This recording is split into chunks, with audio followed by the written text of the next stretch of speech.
ukuri amazi aruta inzoga. Amazi yaremwe n'Imana, inzoga zakozwe n'abantu. Amazi araruhura, inzoga zigatera umunaniro. Amazi akura umwanda mu mubiri imbere n'inyuma. Inzoga zongera umwanda cyane cyane mu nyama y'umwijima. Amazi atera umutuzo, naho inzoga zigatera guhubuka no gukora ibyo utatekereje. Amazi amara inyota, naho inzoga zikongera icyaka. Amazi agwa neza ubwonko, ariko inzoga zo zirakubaganisha. Ibi ukwiriye kubyumva waba muto cyangwa waba ukuze. Amazi aruta inzoga. Muri Matayo igice cya 10:42 hati, kandi uzanywesha umwe muri aba bato ku gacuma k'amazi akonje gusa, kuko ari umwigishwa wanjye, ndababwira ukuri yuko atazabura ingororano ye.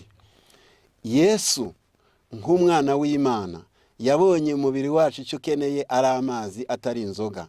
Igihe Eliya yari ashonje, ijuru ryamwoherereje umutsima n'amazi. Daniyeli ari i Babuloni yahisemo ibishyimbo n'amazi. Abana b'Isirayeli bari mu butayu imyaka 40 bahawe igitare kidudubiza amazi.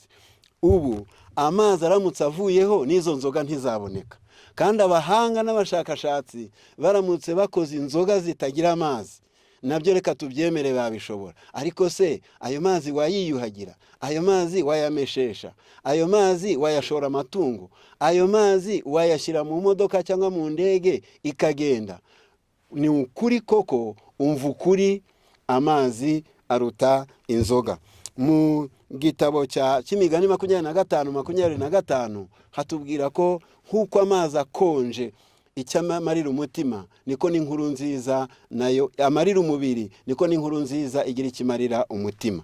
Rero bakundwa, yewe unteze amatwi, kunda amazi, azakumara inyota, azagukiza indwara, azagukiza umwanda, kandi kirutaho ushake Yesu nk'amazi y'ubugingo, ukunda ijambo rye rizakugeze mu bugingo buhoraho. N'iyi si yacu yakuwe mu mazi. Urwa kabiri rwa Petero 3:5, burya amazi yabayeho mbere na mbere, reka tuyakunde nayo azatugirira umumaro. Murakoze cyane mu izina rya Yesu.